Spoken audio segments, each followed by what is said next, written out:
Ladies and gentlemen, boys and girls, and everyone in between, I am OverHugs, and I'd like to welcome you back to Building Bread. Thanks for choosing to join us on the adventure today. Today we are building a slime farm. This is something I've wanted to do for a while, but have not been able to because of the resources and really the time investment required. And this is going to be very similar if you remember, nope, can't get it. If you remember our general mob farm episode, and if you haven't seen that one, I invite you to do so, but I'm just having no luck landing on this pillar. The reason that we're out here in the ocean is because this will help us with mob proofing. Basically, one of the things that really helps I can't do it. The reason that we're out here in an ocean, if you remember from our general mob farm episode, is to remove the need to do some mob proofing. In the ocean here, there's a whole bunch of area that the only thing that will spawn are drowned, and drowned are relatively rare spawns. Now, we are a little more limited in our choices of what we can choose to put our slime farm because it needs to be built in what's called a slime chunk. And slime chunks are randomly generated. I give up. I can't do it. I just give up. So slime chunks are randomly generated within the world. And this can be any number of chunks around it. If you remember, we can hit F3 and G to show where chunks are in the world. And so I've done that. And any chunk here could theoretically be a slime chunk. It's hard to know which one there is unless you're doing something that is not native to the game, which is what we'll be doing today, because I, for one, don't feel like clearing out an entire chunk only to discover it is not a slime chunk. Pro tip, everybody does it. So the way that we can figure out which of our chunks here are slime chunks and which aren't is to use voxel map. And voxel map, if you don't recall, is the box in the upper right hand side. It gives me that, and it gives me this world map. And what we can do is go into the options and under details, turn slime chunks on. And this will show us both in the world map here, and you can see slime chunks are fairly frequent, and in our mini map as well, that this chunk is a slime chunk. And we know that it is, so we would be perfectly safe building our slime farm within here. Other ways that you can do it is to use third-party mapping programs. For example, Amidst is one of the one I talked about way back when we first discovered our new home over there. And that will also show you slime chunks. So if you have a specific need, for example, like this here, if you have to produce a ginormous amount of slime for a multiplayer server, something like this, or one of these, where there's a huge amount of chunks that are right next to each other, may be your best bet. Since we're a single-player world, this will produce more than enough for us. It would probably even produce more than enough for a relatively small multiplayer server. So we're going to get going here. Now, there's a variety of tactics that you can use in order to prep the area, but bear in mind that what we want to do for efficiency are a couple of things. One, we want to make sure that it has general sky access. We don't want any blocks to be above it. Slimes will spawn in any light level, so we don't need to make a roof, and doing so will actually reduce the efficiency of our farm. What we do need to do is we need to clear away all of this area, because if we don't clear away all this gravel and everything, it won't have sky access. The other thing we want to do is we want to go 3 blocks out from the chunk itself, and that's for pack spawns. If you remember from our general mob farm, when Minecraft does a spawn check, more than one monster can spawn at a time, and that's called a pack spawn.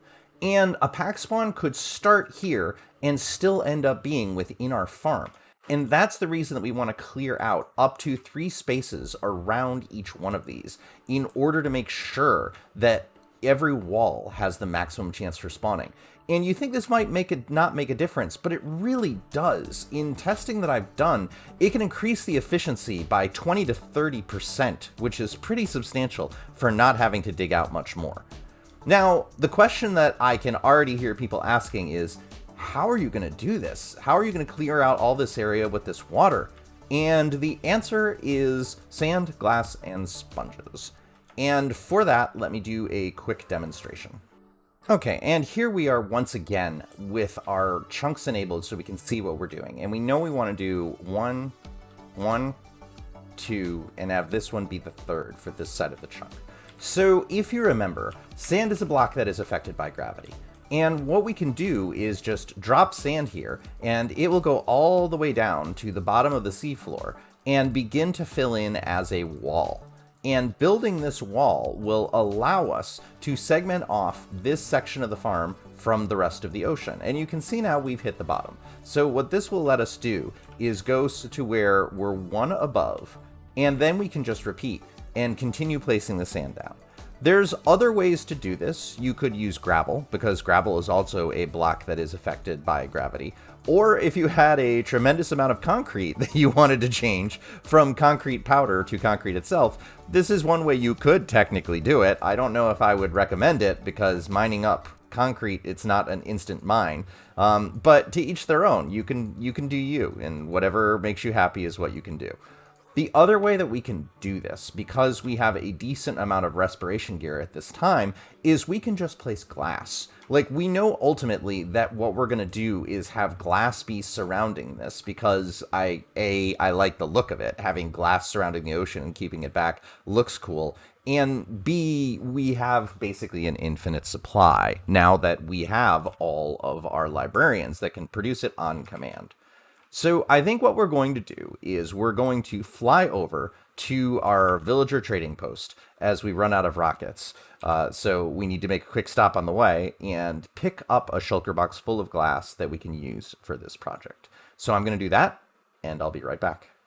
All right, and now we're back. Shulker box full of glass in hand and ready to build up a perimeter. So with all things like this, let's take our super speed potion and get into a time lapse. A very dark and wet time lapse.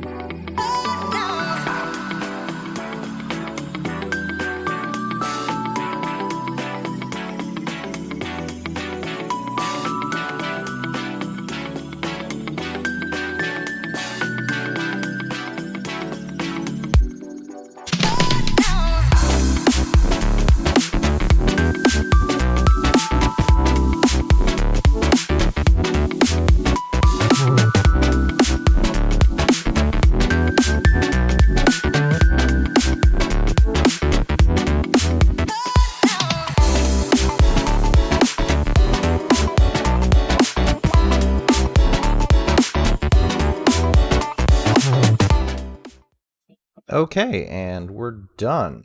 Finally. I don't mind saying that that was by far the worst excavation I've ever had to do due to the huge lava pockets that we ran into here. As we were going on, I was really considering moving to a different location, but I didn't want to tear down all the glass, so we persevered. And you can see, this is already working reasonably well. Like, we've got a decent amount of slime down here, just for sitting here passively and literally doing nothing. So this is basically how the farm is going to work, is we're going to rely on the passive spawning of these slimes. And what you can see they're doing is slimes don't really attack, they just kind of bounce around. They don't have an attack at all, actually, in the game, as far as the game considers an attack, like a zombie would attack you or a skeleton or something. They just bounce. They just bounce at you, and they chase you. The other thing that they chase is iron golems. And that's how we're going to motivate them to get off the platform, is we're going to put iron golems around the sides as we build the platforms up. So slime farms are a little different from every other farm in the game, is that you start to lose efficiencies if they get to be too big. Most farms you can go all the way until you hit the mob cap, and thus you want to increase the number of spawning spaces that you can in order to do that. But slime farms, realistically, by the time we hit about Y35 or Y40 as we're building up, it's going to just stop, and there's no gain of doing it beyond that. So this is one of the reasons that we're only going to go to a certain point, and I am the Lord of the Slimes, and they love me so. Dance, my slimy pretties, dance. Small slimes can't hurt you. Only the big or the medium ones can. Alright, so since we are surrounded by our slimy brethren, why don't we go through and build the farm and check in after that and do our general walkthrough.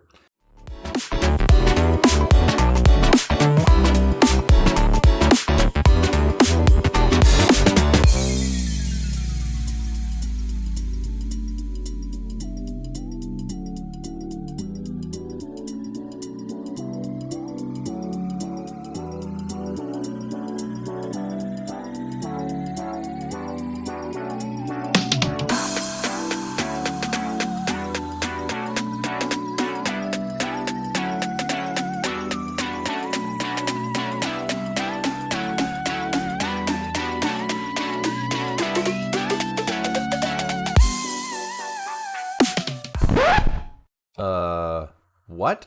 The wings were out!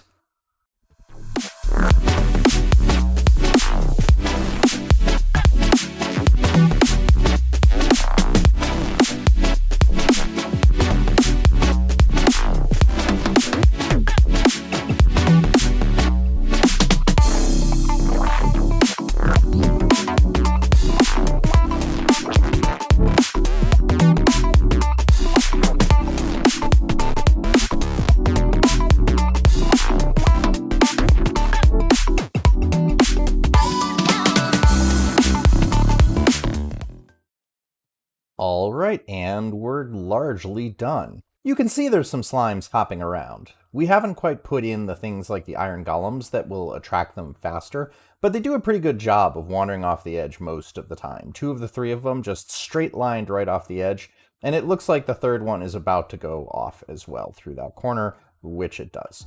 So, great. So our collection system, which we'll go over in a minute, is fairly standard. And I let this run for about maybe an hour and a half, and you can see the slimes, it's fairly productive. The slimes come through quite a bit. Since we have a hopper minecart loading system, they're definitely going to be bursty. It's not always going to be like this. But you do see there's quite a few. And if I check out these chests here, we have 2 double chests that are completely full, and we're working on about a quarter of another one. So this is a productive farm. This is not bad at all. We have not mob-proofed, so if you notice the despawn sphere that we talked about before, it is substantial. It is a lot less than we would have to do if we built this on land, because again, bear in mind, all of this water here would have to be spawn-proofed, and who knows what is going on with the caves, but we only have one friend who's wanted to come and bring us a Nautilus shell, so thank you so much, I appreciate that. There is a ravine around here that I did find. And when I came in here, I heard a lot of mob noises right over here where I placed the gold bricks. So we'll have to come in here and despawn it at some point in time, but I'm not going to bother to do that right now. This is something we can do at any time later on, and quite frankly, that might be never. When we're playing this in a single player world, that is a lot of slime. With the double chests and such, we're probably talking about, I don't even know, but it's got to be at least 10 stacks of slime blocks. And I don't have any projects that are going to use anywhere near that amount. At least not in the short term. So let's park OverHugs here, and we'll bring UnderHugs in to look through the general farm. Alright, and here we are, descending down from OverHugs' position down into the farm itself. There's a couple of features here that are things that we've largely seen before, but I wanted to point them out. First off, we have a roof over here. This is to encourage pack spawns. If you remember from our general mob spawner episode, what we want, because the world does the spawn from the bottom to the topmost opaque block in the world, it will check everything here, and all of these are valid. So what could happen is you have a spawn, and then as part of a pack spawn check, it judges something that's here in a valid spawn location. And that's great because it's going to increase the throughput. Also notice with the torches, we're here so that nothing else can spawn. In a slime chunk, slimes do not care about the light level when they spawn, so we don't want anything else, and that will increase our efficiency, especially more as we go through and we change the rest of the mobs and spawn proof everything else. But we've got a lot of slimes here. As you can see what's going on, there's quite a few that are hopping around, and they're all plummeting to their death because about the only thing they can do is run at you. They don't attack, their pathfinding is pretty bad, and they don't worry if they're taking fall damage. They just kind of go in a line until they decide not to, and then they go in a different line. So down here you can see our slime balls are accumulating, and we've got quite a few. And this down here, our collection system, is something we've seen before. It is a simple hopper minecart which is pulling through, and as you can see, once it goes over these slime blocks, it will pick them all up. And there go all the slime balls. There's some that we're getting that are dying right here on the edges, so we're not quite as efficient as we could be, but we'll fix that when we put the iron golems in. The iron golems will cause the slimes to just slam their head against these walls, and they will all 100% die right here. When we go in here into the collection area, this is just a simple minecart unloader that we've seen a bunch of times before.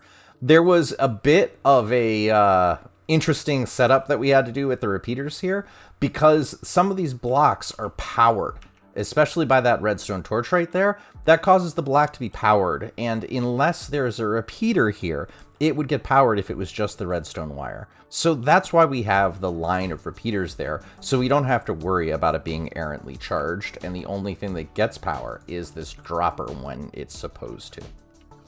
And really, that's about it. Slime farms are very simple. The only thing that's complicated is understanding the spawning mechanics and really understanding how you can manipulate your slimes in order to clear the mob cap as quickly as possible. Like, this one ran right to the edge and then stopped and turned around. Once we have the iron golems in, they will do nothing but do a straight line right for the iron golems and try and kill them. And that one... Okay, so we clearly have an error here, because that one, I think, vanished on the way down. I might not have the perfect spot where I'm AFKing, although I'm seeing other ones that are not despawning. So that might not be the case. That might have just been the random check on the way down that it ended up doing that, and so be it if that's the case. You can definitely see some inefficiencies as they're bouncing around down here on the bottom platform. So we most likely will put in the iron golems, quite honestly, because it's going to bug me if I don't. And really, that's the only reason. This is more than enough slime. In the time we've been here, let's see how long that, how much we've gotten just in the time that we've been here explaining the farm. And you can see we've already gotten a couple of stacks of slime balls. So this is not going to be anything that needs to happen.